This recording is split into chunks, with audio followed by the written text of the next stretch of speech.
t'ont bien explosé la tête, j'ai l'impression. Je pense que t'as compris la leçon maintenant, hein. On va passer aux choses sérieuses, parce que oui, ça ne fait que commencer.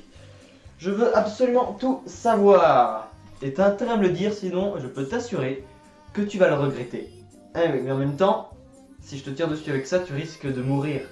Ça va même pas te faire souffrir, tellement c'est puissant. Bon.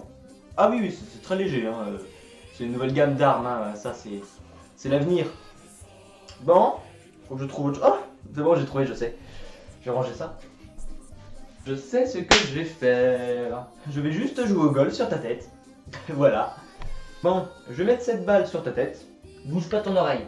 Voilà, mets la droite, c'est parfait. Voilà, elle bouge plus. Et maintenant, je te menace. Si tu me dis pas ce que je veux savoir, ah bah je t'explose. Hein. T'as de la chance, il y aura que l'oreille qui sera touchée, et sinon, bah ton crâne explose. Allez. À la une. À la 2. Tu veux toujours pas me le dire? C'est le moment ou jamais. Prochain coup, je tire. Bon, tu veux vraiment pas. Ah bah je vais jouer, hein. Attends, je vais quand même vérifier que la cible soit bien alignée. Ah mais oui, hein, c'est très professionnel. Hein. Bon, et puis c'est pas grave si tu meurs, hein. Ta famille est là avec nous. Ils vont nous dire, eux. Quoi? Ah, tu veux me dire? Ah bah non, non, bah non. Eh, je me suis préparé, tout. Maintenant, je joue mon coup. Ah bah non, je m'en fiche. Quoi, tu veux tout me dire? T'as pas intérêt à me gâcher ce coup. Ils me le diront très bien, eux. Je sais qu'ils le savent. Allez, et c'est parti!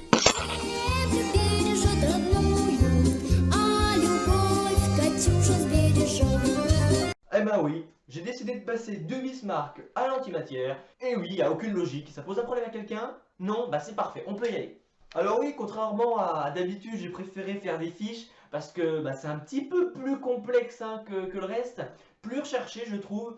Bah, c'est sans doute une des vidéos où j'ai fait le plus de recherches.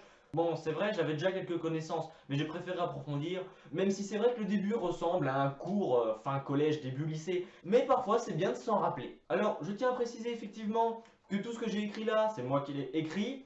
Les sources sont eh ben, le livre, que je ne sais pas où j'ai mis, que j'ai déjà présenté pour l'une des vidéos sur l'univers, de la même série du coup, ainsi que quelques pages Wikipédia et quelques documentaires dont j'ai oublié le nom, mais que je sais avoir vu sur RMC Découverte, Arte et France 5 pendant toute ma vie, surtout la fin de ma vie quand même, quelques temps, parce que c'est vrai que ce genre de choses, je ne le regardais pas quand j'avais un an ou deux, quoique. Évidemment, cette introduction est extrêmement longue. J'ai l'impression de ressembler à quelqu'un sur YouTube français que je ne citerai pas. Dans le cas de la physique des particules, l'antimatière désigne toutes les particules caractérisées par une opposition dans la charge électrique avec les particules de la matière qui compose notre univers. Nous allons revenir à la base des atomes. Vous savez, le cours, justement. Un atome est composé de 3 particules, ou 2, ça dépend lesquelles. Ces 3 particules sont les protons, les neutrons et les électrons. Les neutrons qui ne sont pas présents, ça fait trop de bruit ça, qui ne sont pas présents dans certains atomes, comme par exemple l'atome d'hydrogène. L'atome est composé de 2 structures. Le noyau, composé des protons et des neutrons, et autour, le cortège électronique, où se trouvent les électrons qui, contrairement à l'idée qu'on a, ne sont pas sur des orbites bien définies. Ils sont juste dans le cortège électronique et c'est tout. Maintenant, il est temps de parler des charges électriques. Et oui, un atome, ça n'en a pas. Vous allez comprendre pourquoi. Les protons sont chargés positivement, les électrons sont chargés négativement, et les neutrons sont neutres, logique. Et c'est donc parce que les atomes possèdent un nombre identique de protons et d'électrons qui sont chargés neutres. Alors évidemment, il existe les ions qui sont positifs ou négatifs en fonction d'un manque ou d'un surplus d'électrons, mais ça, on ne va pas en parler ici. Vous comprenez donc, si vous êtes intelligent, et je pense, en tout cas j'espère que vous l'êtes, vous avez compris que les particules, les atomes composant l'antimatière, sont donc chargés à l'opposé. Nous avons donc des protons négatifs, des électrons positifs, et des neutrons, bah, c'est neutre. Donc l'inverse de neutre, c'est neutre. Logique. Évidemment, ces antiparticules ont des noms, et pour la plupart, ils sont extrêmement recherchés. Le proton sera donc l'antiproton, le neutron l'antineutron, et l'électron le positron. Là, par exemple, c'est un nom bien cherché. Bien, un peu d'histoire, parce que quand même, il en faut. Le Britannique Paul Dirac, et pas Dirac, oui, je sais, c'était une blague facile. Mais il fallait que je la fasse. Et bien, cette personne-là va en 1928 créé, si on peut dire, une équation qui va porter son nom d'ailleurs, basée sur les travaux de Schrödinger, un autre, et encore un autre dont j'ai oublié le nom. Et quelques années plus tard, en 1931, il va théoriser l'existence de l'antiproton. Jusque-là, ça va. Bon, il faudra attendre un an encore pour qu'on le voit pour de vrai, mais c'est déjà pas mal. Il va donc amener l'hypothèse qu'il existe des particules et des antiparticules, chacune ayant les mêmes caractéristiques que l'autre, mais évidemment avec une charge électrique opposée. Je dis charge ou charge? Charge. Je sais que je parle un peu vite, mais parfois je n'entends même pas parler. Bon, pas grave. Moi j'ai déjà fini la première feuille, sympathique. Bon, ça c'était de la physique. Maintenant si on faisait le lien avec l'univers, tout en restant dans la physique, faut se le dire, mais la physique c'est bien. On va faire le lien avec l'astronomie comme je l'ai dit tout à l'heure. Dans l'univers, on pense qu'il n'y a que 4% de matière. Donc les planètes, nous, les galaxies, les astres qui composent les galaxies, parce que la plupart du temps c'est des structures lacunaires vides, quoique pas tant que ça, parce que justement, 26% du reste de l'univers correspond à de la matière noire, et les 63 qui restent, c'est de l'énergie sombre. Donc évidemment, deux petites précisions sur ce que je viens de dire. Normalement, là, dans les pourcentages, il doit rester 2 qui traînent, mais c'est parce que j'ai pris les premiers chiffres, je suis pas allé après la virgule, hein, donc c'est normal s'il reste ces 2% là, c'est normal. Et évidemment, pour ce qui est de la matière et l'énergie sombre ou noire, ce ne sont que des hypothèses. On n'est pas sûr du tout. Et c'est ce qui devrait normalement composer le vide de l'univers. Bah oui, puisque c'est le reste. Donc évidemment, l'antimatière se trouve en quantité infime, car elle est bien moins présente que la matière qui, elle, déjà ne représente pas grand-chose. L'origine de cette asymétrie de quantité revient à un petit peu après le Big Bang. Imaginons que dans notre univers, il y ait eu le même nombre de particules de matière et d'antimatière, il est statistiquement très probable qu'elles se soient toutes annihilées, désintégrées, ne laissant rien. Mais le fait que l'on soit là montre que ce n'est pas arrivé. La matière et l'antimatière étaient bien présentes en des quantités similaires, mais on peut penser, à juste titre, que la matière était plus présente que l'antimatière. Du coup, les particules de matière et d'antimatière se seraient annihilées jusqu'à ce qu'il ne reste finalement que nous. Enfin, ça a été long avant d'arriver jusqu'à nous, car à l'époque où ça s'est produit, juste après le Big Bang, il n'y avait pas encore d'atomes, car c'était encore trop chaud l'univers pour permettre aux atomes d'apparaître. Donc voilà, pour voir les premiers atomes comme l'hydrogène apparaître, il faut attendre qu'ils se refroidissent. Il y avait donc un surplus de matière, surplus qui correspond aux 4% de matière que nous avons dans l'univers, et le reste de l'antimatière s'est fait désintégrer. Pas totalement le reste, car il est vrai qu'on en trouve parfois, je parle bien de particules, hein, pas vraiment de matière, hein, donc ces particules ne représentent rien, leur explosion ou leur annihilation, elle aussi ne représente donc rien. Je suis persuadé que le bruit de ces feuilles va être une abomination quand je ferai le montage et quand je la mettrai sur YouTube. On devrait faire de l'ASMR, non? A votre avis, ça pourrait être utilisé dans quoi ça? Dans rien du tout, je pense. Tout à l'heure, j'ai évoqué le fait que la matière et l'antimatière s'étaient annihilées. J'aurais peut-être dû même commencer par ça. Si on s'intéresse à cette antimatière, c'est car quand elle va rentrer en contact avec la matière, elles vont s'annihiler tout simplement dans une énorme explosion. Cette énergie est si importante, c'est sans doute parce que dans ce processus, la masse elle-même est transformée en énergie. C'est dans le seul cas connu où ceci arrive. Attention, ça va devenir un peu complexe parce qu'on va rentrer dans les détails techniques. On a donc une source d'énergie gigantesque, à tel point que lorsque l'on fait se rencontrer 1 gramme de matière et 1 gramme d'antimatière, on arrive à une énergie d'environ 10 puissance 15 joules. Ces 10 puissance 14 joules correspondent à environ 23 kilotonnes de TNT. Pourquoi est-ce que je parle de kilotonnes de TNT? Tout simplement parce que c'est la manière qu'on calcule, on va dire, la puissance des bombes atomiques. Et ces 23 kilotonnes de TNT sont plus importants que les premières bombes atomiques utilisées militairement. Par comparaison, Little Boy, qui a anéanti Hiroshima, ah ouais, on va parler de ça aussi, ne représentait pour les plus grandes estimations que 18 kilotonnes de TNT. Et seul Fat Man, donc Nagasaki, ça donne à quel point je suis sûr que les villes sont plus connues que les bombes elles-mêmes. Pourtant, si les villes sont connues, c'est grâce aux bombes. Bah, pas grave.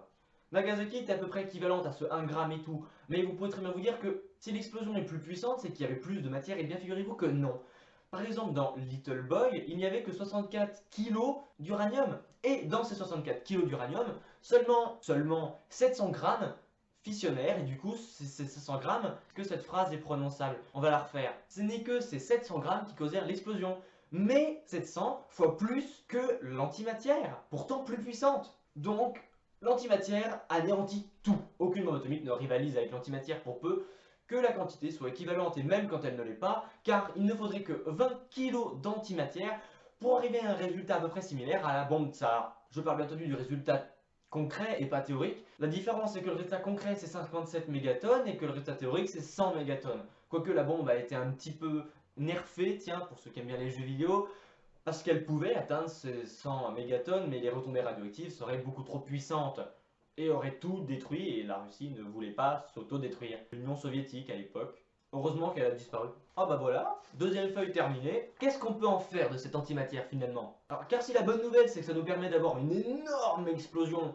et donc une arme extraordinaire qui permet à celui qui la possède, s'il est le seul à la posséder, d'être le maître du monde. Et ce qui est très intéressant aussi, c'est de se dire que le meilleur moyen, ou même le seul moyen de fabriquer de l'antimatière, c'est d'utiliser un accélérateur de particules. Et on en a un près de chez nous. L'Europe en possède un sur la frontière franco-suisse, le LHC, tout le monde connaît. Mais on ne le fera pas. On ne le fera pas parce qu'il faut des quantités extraordinaires d'énergie pour produire une quantité correcte d'antimatière. Énergie qu'on ne dispose pas. Mais dans un futur proche, il ne faut pas oublier qu'une énergie nouvelle va peut-être arriver, en tout cas je l'espère, la fusion nucléaire. Et pour ceux qui s'intéressent au domaine, vous n'êtes pas sans savoir que ITER, dans le sud de la France, qui est un projet européen mondial, les pays dieux et la Chine, la Russie, les États-Unis et bien d'autres, même le Japon je crois, ouais à peu près tout le monde, sauf quelques pays, ont décidé de créer un réacteur en France pour la fusion.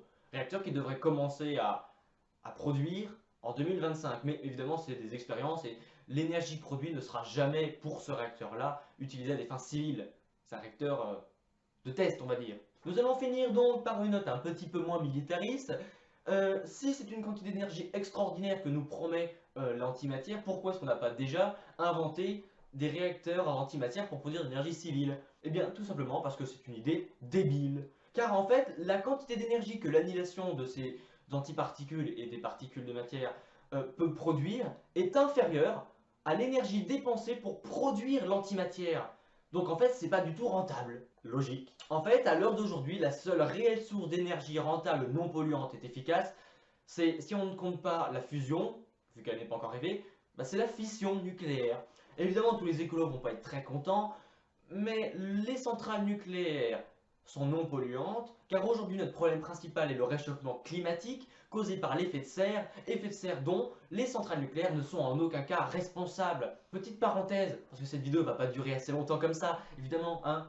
On considère la France comme un mauvais élève au niveau écologique, mais il faut peut-être pas oublier que l'Allemagne utilise encore des centrales à charbon pour son électricité civile. L'Allemagne est donc beaucoup plus polluante que nous, mais bizarrement, tout le monde pointe du doigt la France, comme si le nucléaire était la source de tous nos problèmes, alors qu'en fait, pas du tout. Alors oui, la radioactivité, c'est pas bien.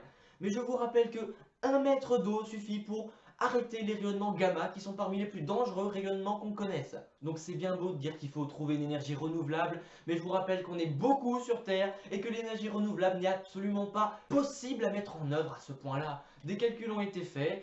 Pour les plus optimistes, il ne faudrait que 900 éoliennes pour remplacer un réacteur, et pour les moins, il en faudrait 4000. Donc voilà où on en est au niveau énergie. Mais revenons tout de suite à l'antimatière, qui est le réel sujet de cette vidéo. On pourrait très bien utiliser l'antimatière pour stocker de l'énergie, pour peu qu'on arrive à la fabriquer de manière rentable, ce qui n'est pas encore le cas. Mais si c'était le cas, il suffirait de créer de l'antimatière, et quand on en a besoin, la faire s'annihiler pour produire de l'énergie à très grande quantité.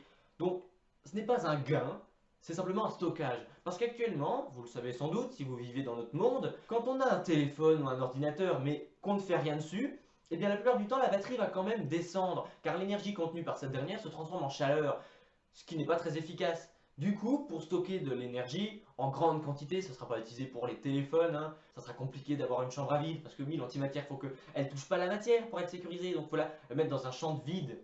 C'est compréhensible ce que je dis. Je pense que cette vidéo extrêmement bien détaillée, extrêmement bien fournie, et sans aucun bruit de feuille extrêmement dérangeant, vous aura apporté quelque chose de concret qui vous permettra, à table ou entre amis, entre familles, ressortir votre science, que moi-même j'adore ressortir, pour peu que vos amis et vos parents ou votre entourage en général ne regardent pas le foot et Cyril Hanouna, ce qui serait embêtant car ce genre de choses ne va pas les intéresser s'ils font ça. Ils vous diront juste que vous êtes un asocial qui préfère regarder des vidéos débiles sur de la science plutôt que de jouer au foot avec des copains. Mais il faut se le dire, le foot c'est nul. D'ailleurs, tout ce qui a une balle plus grosse qu'une balle de golf, c'est nul. Ouais. Donc voilà, cette vidéo est à présent terminée. Je ne sais pas du tout de quoi parler. Enfin, je devrais arrêter de dire ça parce que je ne sais jamais de quoi va parler la prochaine. Bien qu'à chaque fois j'ai plusieurs idées, entre 5, 10 ou 15 000. Faut que je choisisse, c'est lent, c'est long, mais je vais essayer de faire des vidéos plus rapidement, c'est ce que j'ai dit. C'est pour ça que, pour vous donner une idée, d'habitude, Un mois après la sortie d'une vidéo, je me dis je devrais en faire une. Là, ça fait une semaine que le Bismarck est sorti et je suis déjà en train de filmer. Je trouve que c'est une avancée formidable. Donc, on va essayer de continuer sur cette lancée, que le montage ne va pas durer 3 ans, ce qui est souvent la moyenne. Bon, pas grave, allez, salut!